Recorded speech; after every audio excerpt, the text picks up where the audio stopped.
Haryana roadways संयुक्त कर्मचारी संघ की कल कार्यकारिणी का गठन किया गया है, जिसमें पहले अजय धुवन डिपो के प्रधान चुने गए थे, जिन्होंने शारीरिक स्थिति के कारण उन्होंने अपना प्रधान पद से इस्तीफा दे दिया और जिसे से सभी यूनियन के कर्मचारियों ने इकट्ठे होकर के डिपो में सर्व समिति से मैं जोगिंदर पंगाल को सर्व समिति से डिपो का हरियाणा रोडवेज संयुक्त कर्मचारी संघ का प्रधान नियुक्त किया गया है। जो भी साथियों ने जिम्मेवारी दी है उसे बड़ी निष्ठा और ईमानदारी से उसको पूर्ण करूंगा।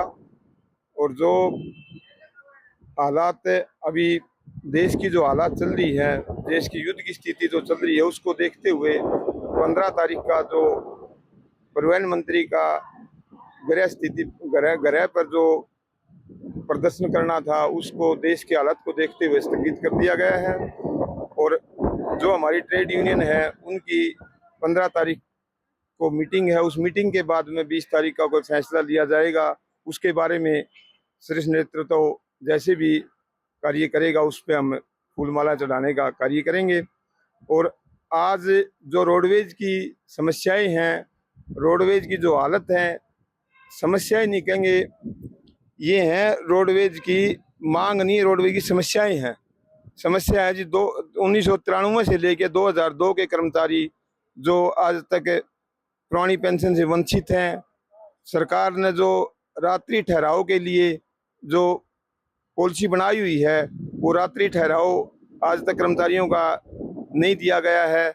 उसी के साथ साथ रोडवेज की बहुत सारी समस्याएं हैं, जैसे कि रोडवेज में जब भी कार्य लिया जाता है तो कंपनी एक्ट के तहत कार्य लिया जाता है, और जब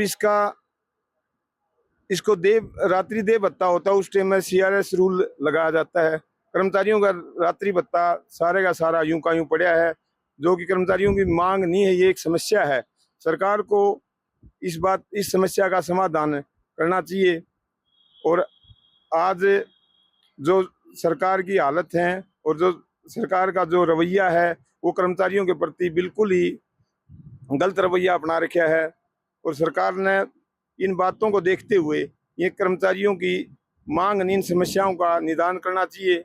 और आगे जो आंदोलन आएगा, उस आंदोलन के लिए हम सभी कर्मचारी मिलकर के बड़े जोश और शोर के साथ में इसको आगे चलाएंगे। मैं आपके माध्यम से बताना चाहता हूँ, रोडवेज के अंदर, बेड़े के अंदर कम से कम 10,000 बसें होनी चाहिए। हालांकि अब देखते देखते 2200, 2300, 2400 बस है, ये भी कंडम है। मिस्त्रियों का बहुत टोटा लगभग हमारे रोडा पर खड़ी रहती है। ड्राइवर कंडक्टर सारा दिन परेशान होते हैं। हम सरकार से प्रार्थना करें, अब निजीकरण को छोड़ के आप सरकारी बसें ले आई, पब्लिक को सुविधा मिलेगी और जो हमारा बेरोजगारी है इससे हमें निजात मिलेगा। और सरकार बार बार कह रहे हैं, हमारे अफसर कर्मचारियों पर बार बार दबाव डाल रहे हैं, रिसीट ले आई जाए, ये किया जाए। इतने तो हमारे एपी कार्ड है, इतने हम फ्री कर रखे हैं, बसें सारी ओवरलोड चलती है, फिर भी हमारे कर्मचारी ये कह रहे हैं रसीद कहाँ से ले? बसें आप चेक करो, TM साहब चेक करें, GM साहब चेक करें, चाहे हमारा इंस्पेक्टर वो चेक करे, सारी बसें ओवरलोड चलती है।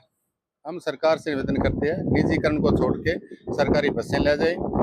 जितने डिपो बारे में समस्या है, हमारी नाइटें पड़ी है, मिस्त्रियों की कमी है, सारी चीज मतलब है ना अस्त व्यस्त है। हम बाथरूम चाहे कहीं लगा लो आप, कर्मचारियों के लिए, पब्लिक के लिए, वर्कशॉप में लगा लो, सारे टॉयलेट है, बाथरूम सारे टूटे पड़े हैं। कर्मचारियों के लिए ये होना चाहिए, संडाश्रम में कूलर होने चाहिए, लेकिन विश्राम गृह होने चाहिए, ये नहीं है। हम सरकार से प्रार्थना करते हैं, कर्मचारियों की जो पीछे मांगी गई मांगे है, हमारे अनिल विज से, मंत्री से हम कहेंगे भाई आप मीटिंग बुलाए, हमारे जो ये मांगे, जो जायज मांगे हैं, वो हम हमारे पर्सनल बेनिफिट के लिए कभी आज तक ना आंदोलन किया, ना ही कभी आगे करने की इच्छुक है। हम जो पब्लिक के हित के लिए उसी लिए आंदोलन करते हैं। जो कर्मचारी जायज मांगे वो बेनिफिट दिया जाए, यही हमारी प्रार्थना है।